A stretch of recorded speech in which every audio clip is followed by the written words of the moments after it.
아멘, 아멘. 추석 명절 잘 보내셨지요? 오늘 얼굴을 뵙고 보니까 참 잘 보낸 것 같습니다. 오늘 하나님께서 말씀을 통해서 우리에게 큰 은혜를 주시리라 믿습니다. 우리나라 최고의 작가하면, 이 시대의 최고의 작가하면 아마도 조정래 씨를 꼽을 것 같습니다. 태백산맥, 아리랑, 한강, 최근에는 정글말이라고 하는 또 장편소설, 대하 장편소설을 내서 사람들이 얼마나 좋아하는지 베스트셀러가 되어 있습니다. 이 조정래 작가와 한 인터뷰어가 인터뷰를 하는데 이런 질문을 던집니다. 작가란 어떤 사람입니까? 작가란 누굽니까? 아주 거침없이 작가란 하면서 그 대답을 뱉어내는데 참 대단하다 생각이 들었습니다. 작가는 그 시대의 산소입니다. 작가는 그 시대의 나침판입니다. 작가는 그 시대의 스승입니다. 작가는 그 시대의 등불입니다. 작가는 그 시대의 양심입니다. 라며 이 작가의 정체성을 아주 정확하게 대답을 하는 것을 듣게 됐습니다. 조정래 작가 하면 자타가 공인하는 우리의 최고의 이 시대의 작가입니다. 그의 작품들이 그냥 괜히 우연히 그렇게 나온 게 아니다라는 생각을 하게 됐습니다. 작가의 정체성을 정확하게 인지한 그에게서 나올 수 있는 그런 작품들이구나라는 생각을 하게 됐습니다. 이 정체성을 분명히 한다는 것 대단히 귀하고 중요한 일입니다. 자신이 누구이며 자신이 무엇하는 존재인지 정확히 아는 것은 너무나도 중요하죠. 자신의 정체성이 자신의 삶을 결정하기 때문에 그렇습니다. 주님은 우리가 그리스도인, 크리스찬이라고 말합니다. 그리스도의 사람, 그리스도에게 속한 사람, 그리스도인이라고 말합니다. 그리스도인이 그 정체성을 정확하게 안다고 하는 것은 너무나도 중요합니다. 한 작가가 자신의 정체성을 정확하게 알 때 위대한 작품들이 나오는 것보다도 더 중요한 것, 그것은 그리스도인이 자기 정체성을 아는 것입니다. 왜? 세상의 모든 사람들의 생명을 그리스도인의 손에 맡겼기 때문에 그렇습니다. 그리스도인이 자신의 정체성을 잘 모르면 많은 영혼이 죽습니다. 많은 생명들이 죽습니다. 그러나 그리스도인이 자기 정체성을 정확하게 자각을 하면 많은 생명을 건져냅니다. 그러므로 우리 그리스도인 된 우리가 내가 누구인지를 정확하게 아는 것은 너무나도 중요합니다. 우리의 손에 생명을 맡겼기 때문에 그렇습니다. 주님은 우리에게 그리스도인 정체성을 첫째 시간에는 복음으로 세상을 뒤엎는 자가 그리스도인이다. 두 번째 시간에는 예수님만을 바라보고 믿음의 경주를 하는 자가 그리스도인이다. 세 번째 시간에는 갈등과 반목과 싸움이 있는 세상 속에서 화목을 만드는 자가 그리스도인이다. 오늘 네 번째 시간, 그리스도인은 왕같은 제사장이다 라고 말씀을 하십니다. 내가 누굽니까? 너는 왕같은 제사장이야. 하나님께서 그렇게 말씀하세요. 왕같은 제사장. 하나님은 오늘 우리들에게 그렇게 영광스러운 정체성을 말씀하시면서 우리에게 기대하고 있습니다. 이 세상은 왕같은 제사장이 필요한 세상이다. 어둠 가운데 방황하는 자들을 살려내는 왕같은 제사장. 생명을 알지 못한 채 사망길을 향해 가고 있는 그 영혼들을 생명의 길로 인도할 왕같은 제사장. 진리를 들어보지 못한 채 세상에 빠져서 방황하고 헤매는 그 사람들에게 진리를 소개할 수 있는 왕같은 제사장. 절망의 어둠에 갇혀 방황하는 저들에게 왕같은 제사장. 그 사명을 감당할 자가 필요하다라고 주님이 말씀하세요. 그리스도인은 누구냐? 왕같은 제사장이다. 영광스러운 정체성을 주님이 오늘 우리들에게 말씀하세요. 그렇다면 오늘 우리가 왕같은 제사장으로서 어떻게 살아야 합니까? 어떻게 사는 것이 왕같은 제사장입니까?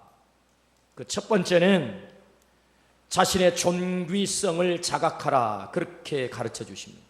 존귀성을 자각하라. 다른 말로 하면 존엄성, 가치성을 자각하라. 오늘 본문 2장 9절 말씀을 한번 보겠습니다.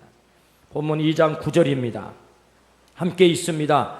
그러나 너희는 택하신 족속이요 왕같은 제사장들이요 거룩한 나라요 그의 소유가 된 백성이니 이는 너희를 어두운 데서 불러내어 그의 기이한 빛에 들어가게 하신 이의 아름다운 덕을 선포하게 하려 하심이라. 아멘. 오늘 말씀에 보면 그리스도인은 누구냐?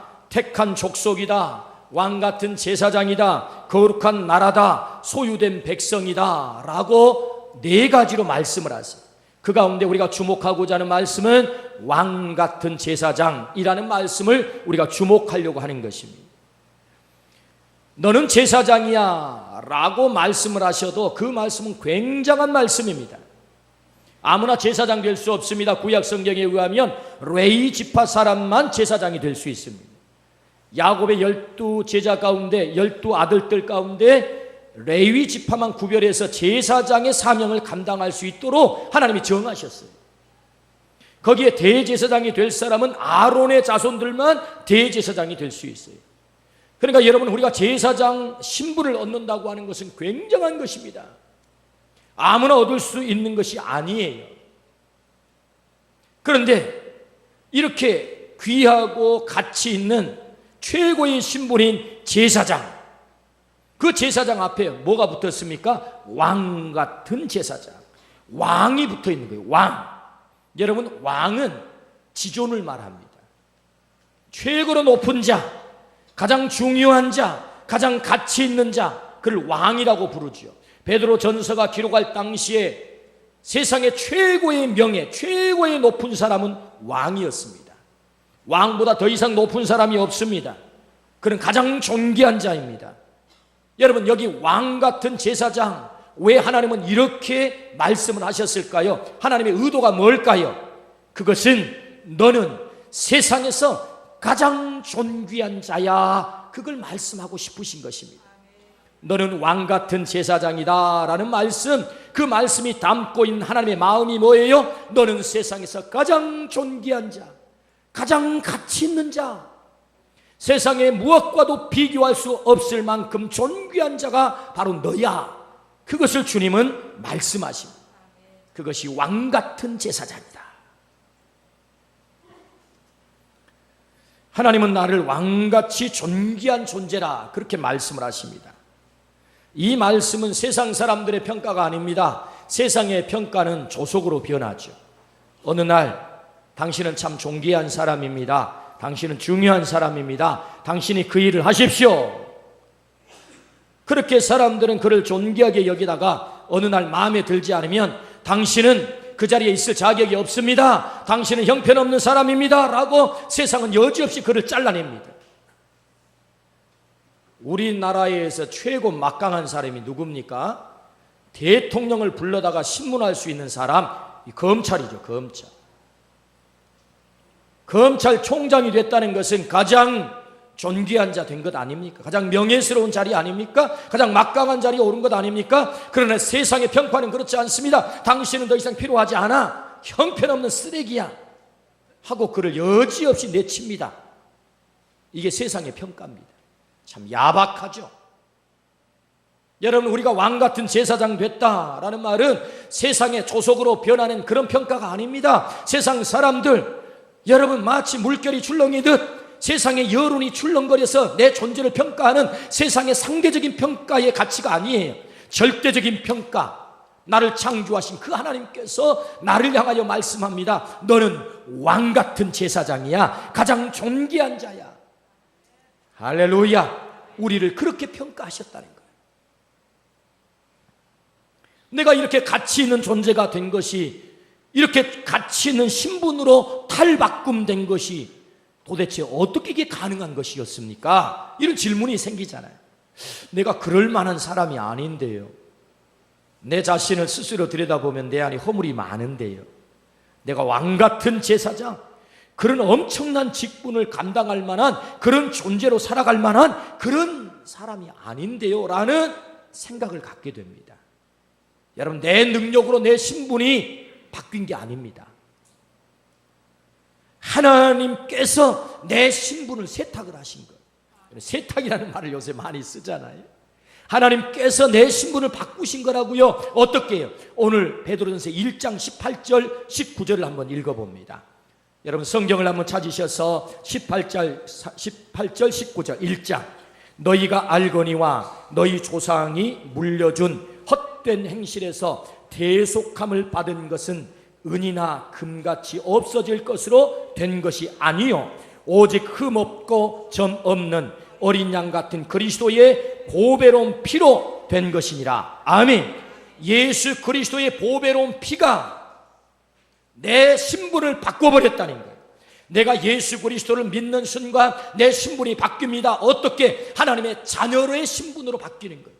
왕같은 제사장의 신분으로 바뀌는 거예요. 은과 금으로 된 게 아니에요. 내 실력으로 된 게 아니에요. 내가 이 세상에서 착한 일을 많이 했기 때문에 내 신분이 바뀐 게 아니에요. 그리스도의 보혈의 피로 나의 신분을 바꿔버렸다. 하나님이 그렇게 하셨다 말씀하시는 것입니다. 우리가 어떻게 왕같은 제사장 이 영광스러운 신분으로 바뀔 수 있어요? 하나님이 그렇게 하셨다는 거예요. 오늘 본문 2장 10절 말씀, 오늘 9절 다음 10절 말씀을 같이 한번 읽어봅니다. 시작. 너희가 전에는 백성이 아니더니 이제는 하나님의 백성이요 전에는 긍휼을 얻지 못하였더니 이제는 긍휼을 얻은 자니라. 예수 그리스도를 너희가 믿기 이전에는 너희가 하나님의 백성이 아니었다. 그러나 너희가 예수 그리스도를 믿는 순간 너희는 하나님의 백성이 되었고 긍휼을 얻지 못한 자였지만 이제는 긍휼을 얻는 자, 하나님의 긍휼을 얻는 자, 하나님의 사랑을 받는 자가 됐다라고 말씀을 하십니다.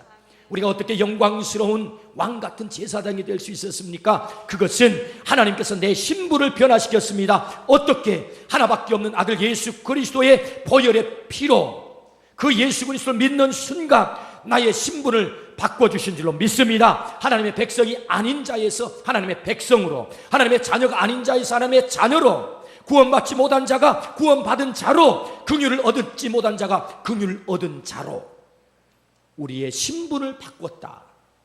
할렐루야. 하나님이 하신 것입니다.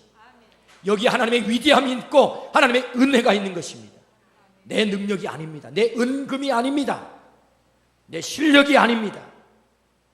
내가 이 세상에서 무슨 대단한 공로를 쌓았기 때문에 내 신분이 바뀐 게 아니라 하나님의 은혜, 그 아들의 보혈의 피로 나를 바꾸셔서 나를 왕같은 제사장 삼으셨다. 할렐루야. 그러므로 나는 가장 존귀한 자가 됐다라고 말씀하세요. 왕같은 제사장 어떻게 살 수 있습니까? 존귀성을 자각하라, 가치성을 깨달으라, 그렇게 말씀하시는데 내가 누구예요? 나는 가장 존귀한 자다. 하나님이 내 신분을 바꿔버리신 가장 존귀한 자 뿐만 아니라 여러분, 내가 가장 존귀한 자인 것은 Made in God, Made in Korea 하면 요새 여러분 외국에 나가면 굉장히 가치가 있습니다. 이 브랜드 가치가. 여러분, 이 세상의 최고의 예술가, 완전한 예술가, 완전한 작품, 하나님이 만든 작품인 줄로 믿습니다. 하나님이 날 창조하셨대요. 하나님을 닮은 존재로 70억 가운데 똑같은 사람이 없는 유니크한, 유일한, 독특한 존재로. 그러므로 너는 존귀한 자야. 할렐루야. 내가 존귀한 이유는 하나님이 나를 창조했기 때문입니다. 하나님의 형상을 닮은 존재로 나를 창조했기 때문에 내가 가장 존귀한 자다. 왜 내가 존귀한 자입니까? 하나님이 나를 사랑하신대요. 하나님이 나를 너무너무 사랑한대요. 여러분, 비싸기 때문에 존귀한 게 아니에요. 비싸기 때문에 귀한 게 아니에요. 사랑하면 귀한 거예요. 사랑한 것이 귀한 것입니다. 제가 이 물건을 만약에 사랑한다 그러면 이 물건이야 뭐 한 5천 원 주면 사겠지요. 가치로 말하자면 보잘것없지만, 그러나 내가 사랑하기 때문에 이것은 내게 귀한 것인 것입니다. 내가 귀한 존재가 된 것은 하나님이 나를 너무나도 사랑한다는 거예요. 있는 모습 그대로. 세상의 사람들이 나를 무시하고 보잘것없다고 말하고 알아주지 않고 관심 두지 않고 쓸모없다고 내팽겨쳐도 하나님은 아니야, 나는 너를 사랑해. 나는 너를 절대로 포기할 수 없어. 네가 잘생겼기 때문도 아니야, 네가 많이 배웠기 때문도 아니야, 명예가 높기 때문도 아니야, 많은 재산을 소유했기 때문도 아니야, 세상 사람들 앞에 이름이 알려졌기 때문도 아니야. 나는 너를 사랑해. 있는 그대로 하나님이 나를 사랑하신대요. 얼마나요? 하나밖에 없는 아들을 나를 위해 죽이시기까지, 나를 사시기 위해서 값으로 지불하기까지. 고린도전서 6장 말씀에는 나를 사시기 위해서 하나밖에 없는 아들을 값으로, 죄의 값으로 지불하셨다라고 말씀을 하세요. 왜? 나를 사랑해서. 나를 너무너무 사랑해서. 나를 포기할 수 없었어. 죄로 멸망당하면 안 되기 때문에 나를 절대로 놓칠 수 없었어. 하나님이 하나밖에 없는 아들을 값으로 지불하시고 나를 사셨다. 하나님이 나를 사랑하기 때문에 내가 존귀한 존재가 되는 것입니다. 할렐루야. 두려워하지 말라, 내가 너와 함께함이라. 놀라지 말라, 나는 내 하나님이 됨이라. 내가 너를 굳세게 하리라. 참으로 너를 도와주리라. 참으로 나의 의로운 오른손으로 너를 붙들리라. 하나님이 나를 너무나도 사랑해서 나를 끝까지 붙드신대요. 포기하지 않고. 세상 사람들이 외면해도 나는 너를 포기할 수 없어. 나는 너를 절대로 놓지 않을 거야. 하나님이 나를 사랑하세요. 그러므로 나는 존귀한 자다. 저는 기발한 이야기를 들었어요. 기는 놈 위에 걷는 놈이 있고요, 걷는 놈 위에 뛰는 놈이 있고요, 뛰는 놈 위에 나는 놈이 있대요. 제일 빠른 놈이 어떤 놈이냐? 나는 놈이에요. 더 대단한 놈이죠. 근데 나는 놈보다 더 대단한 놈이 있대요. 나는 놈 위에 붙어가는 놈. 얼마나 대단한 놈이. 그 놈은 자기가 노력하지도 않고 가는 거예요. 힘들이지 않고 가는 거예요. 근데 여러분, 제가 그 얘기를 들으면서 그래, 참 붙어가는 놈 대단한 놈이다. 근데 붙어가는 놈도 자기 손에 힘 빠지면 떨어집니다. 붙어가는 놈보다 더 대단한 놈이 있다. 저는 생각을 했어요. 그 놈이 어떤 놈이냐? 붙들려 가는 놈이다. 붙들려 가는 놈. 나는 힘없어 놓을 수 있어요. 떨어질 수 있어요. 그러나 그분이 나를 붙드시면, 그분이 나를 붙들고 가면 떨어지지 않는 거예요. 하나님이 나를 붙들고 가신대. 내가 의로운 오른손으로 너를 붙들리라. 내가 너를 포기하지 않아. 왜? 나는 너를 사랑하기 때문에. 하나님이 나를 사랑하셔서 나를 꽉 붙드세요. 그리고 붙들고 가세요. 내가 존귀한 자가 된 것은 하나님이 나를 포기할 수 없는, 나를 사랑하시기 때문에. 그래서 내가 존귀한 자다. 이사야서 49장 16절 말씀에 내가 너를 내 손바닥에 새겼고, 하나님이 아예 내 이름을 그냥 손바닥에 새겼다는 거예요. 여러분 생각해 보십시오. 우리가 건망증이 심해서 시장 갈 때도 아이고 저거 갖고 가야지. 근데 저건 종이를 어디다 둔지를 몰라요. 이건 절대로 잊어버리면 안 돼. 그럴 때는 비상수단을 씁니다. 어떻게? 손바닥에 새깁니다. 이건 절대 잊으면 안 돼. 여러분, 하나님은 전지하시고 전능하신 분입니다. 절대로 잊을 분이 아니에요. 그럼에도 불구하고 나를 잊어버리지 않기 위해서 하나님이 액션을 취하셔요. 어떤 액션을? 손바닥에 새기는 것입니다. 내가 너를 절대로 놓지 않을 거야. 나는 네가 실패하는 것을 볼 수가 없어. 나는 너를 사랑해. 내가 존귀한 자 된 것은 하나님이 나를 사랑한다는 거예요. 할렐루야. 그러므로 내가 귀한 자인 것입니다. 내가 이 세상에 대단한 존재가 되어서 귀한 존재가 된 게 아니고 하나님이 나를 사랑하기 때문에 귀한 존재가 되는 거예요. 할렐루야. 예를 들어 볼까요? 세상에는 여러분의 자식보다 더 똑똑한 자식이 많습니다. 잘생긴 자식도 많아요.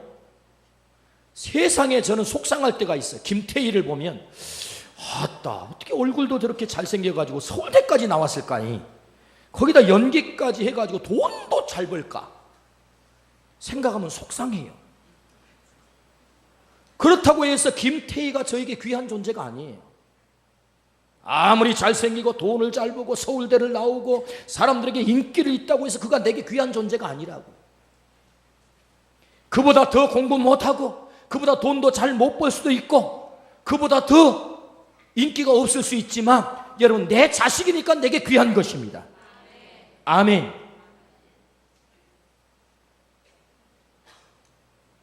우리가 존귀한 자이고 귀한 자인 것은 하나님이 날 사랑하기 때문에 나를 자녀 삼으시고 왕같은 제사장 삼으셔서 너는 존귀한 자야.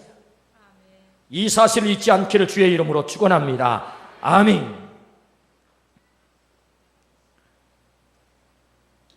당신은 소중한 사람, 당신은 존귀한 사람, 이 세상에 하나뿐인 당신은 너무나도 소중한 사람.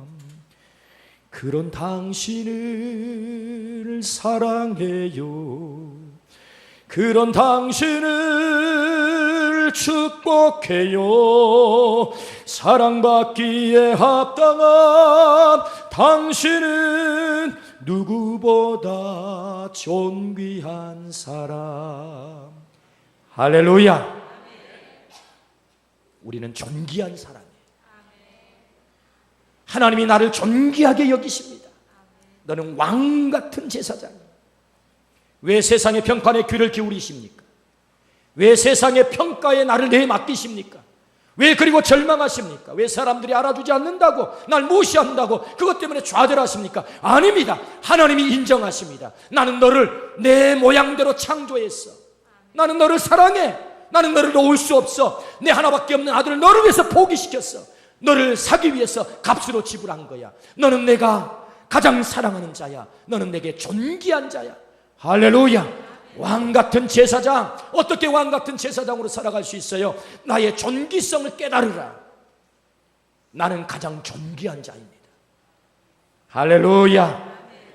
우리가 내 존귀함을 깨닫는다면 우리는 왕같은 제사장, 이 거룩한 신분을 가지고 우리는 살아갈 수 있습니다. 할렐루야. 두 번째, 우리가 어떻게 왕같은 제사장으로 살 수 있겠습니까? 오늘 본문을 다시 한번 읽어봅니다. 9절 말씀. 그러나 너희는 택하신 족속이요 왕같은 제사장들이요 거룩한 나라요 그의 소유가 된 백성이니 이는 너희를 어두운 데서 불러내어 그의 기이한 빛에 들어가게 하신 이에 아름다운 덕을 선포하게 하려 하심이라. 왕같은 제사장, 존귀한 존재로 나를 만드신 목적이 무엇입니까? 오늘 말씀합니다. 아름다운 덕을 선포하게 하려 하심이라. 나를 괜히 존귀한 존재로 만들지 않았습니다. 왕같은 제사장으로 나를 짓지 않았습니다. 나를 왕같은 제사장으로 만든 목적이 분명합니다. 그 목적이 무엇입니까? 아름다운 덕을 선포하려 하게 하려 하심이라. 할렐루야. 그렇습니다. 이걸 우리는 거룩한 사명이라고 말합니다. 왕같은 제사장의 삶을 온전히 살기 위해서는 이 거룩한 사명을 자각해야 합니다. 이 사명을 감당하는 것이야말로 왕같은 제사장으로 사는 것입니다. 우리는 원래 어두운 데 헤매는 자들이었습니다. 죄악 가운데 헤매는 자들이었습니다. 구원받지 못할 자들이었습니다. 그 어두운 데서 우리를 불러내셨다라고 성경은 말씀하세요. 불러내셨다. 누가? 우리 주님께서. 그 어둠의 자리에서 우리를 불러내셨습니다.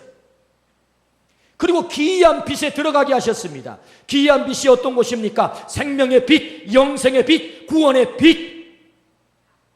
그 기이한 빛에 우리를 들어가게 하셨다. 이제는 너만을 위해서 살지 말고 너를 그렇게 구원한 것처럼 이 아름다운 덕을 네가 이제는 왕같은 제사장이 되어서 선포하면서 살아야 되겠다. 할렐루야. 이것이 왕같은 제사장의 삶의 길이다, 삶의 목적이다, 사명이다 가르쳐 주셨어요. 그러므로 우리가 어떻게 왕같은 제사장으로 살아갈 수 있겠습니까? 이 거룩한 사명, 아름다운 덕을 선포하는 삶을 사는 것, 그것이 왕같은 제사장의 삶이다 라고 말씀을 하십니다. 여러분, 제사장은 중요한 3대 사명이 있습니다. 첫 번째는 하나님께 제사를 지내는 사명입니다.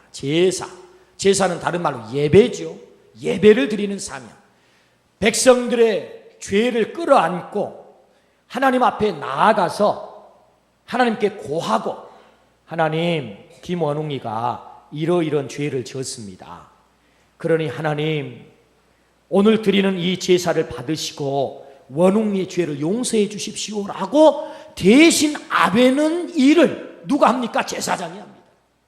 그러면 하나님께서 오니 알았다, 내가 김원웅이의 죄를 다 용서하마, 이 사죄의 용서를 듣고 와서 선포하는 일을 하는 것이 제사장의 사명. 그게 뭐예요? 제사의 사명이에요.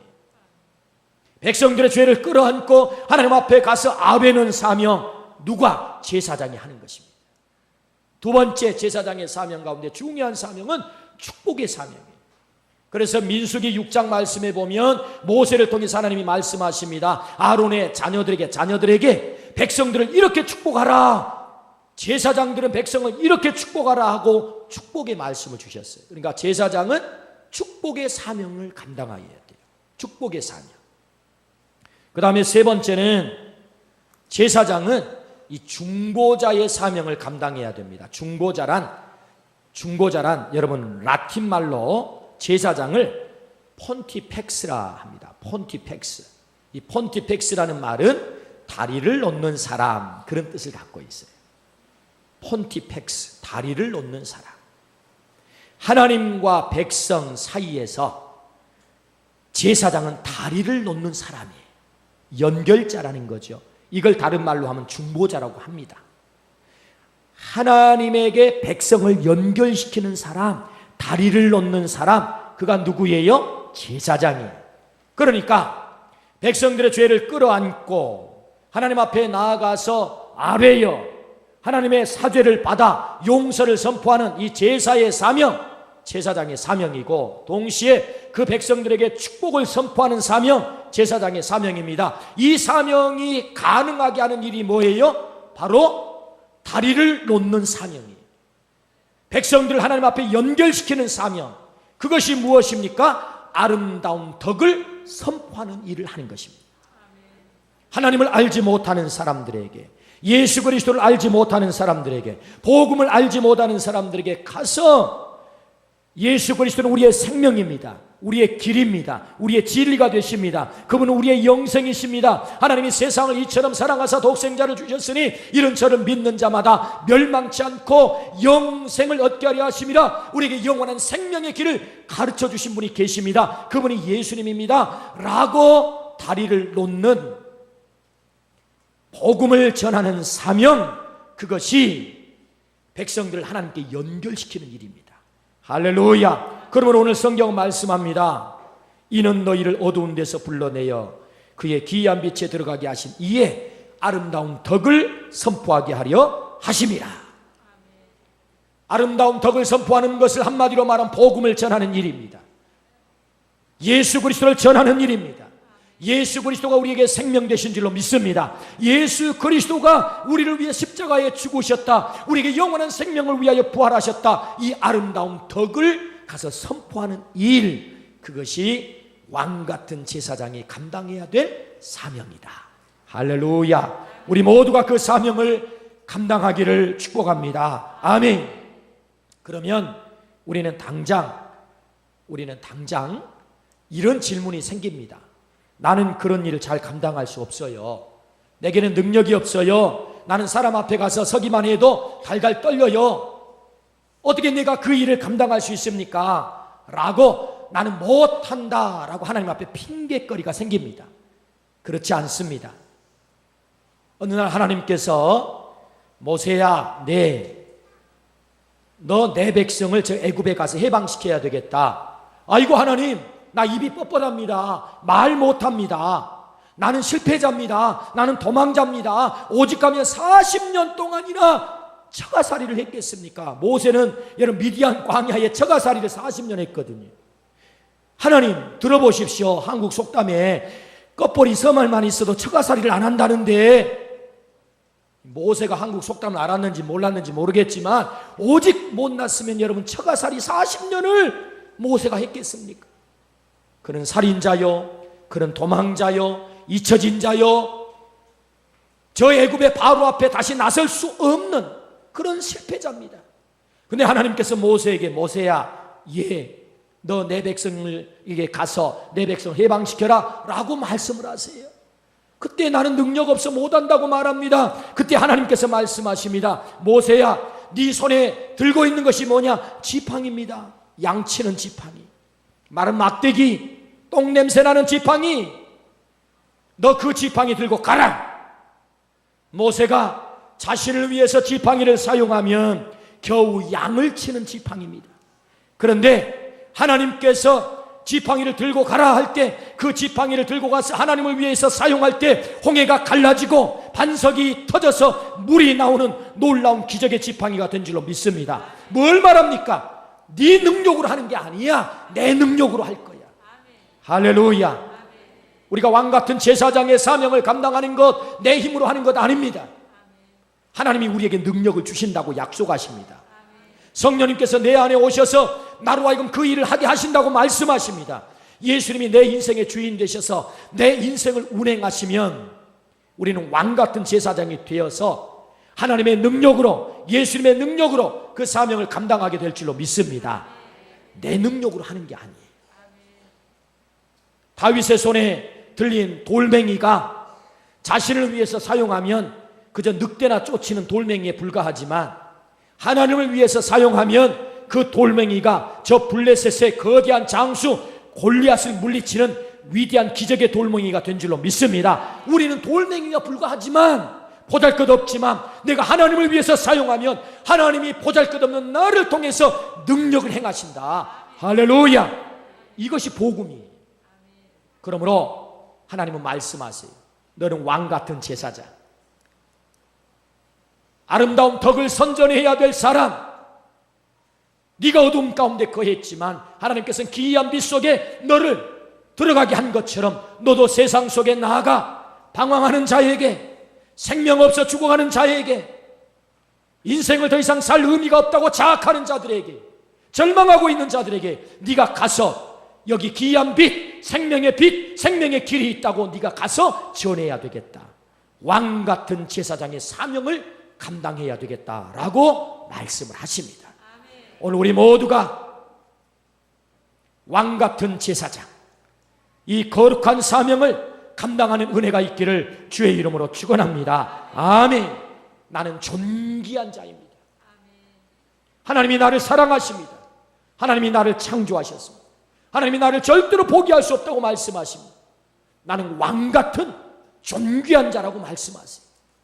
이 존귀성을 자각하기를 주의 이름으로 축원합니다. 뿐만 아니라 우리를 그렇게 거룩한 왕같은 제사장으로 만드신 목적이 분명합니다. 무엇입니까?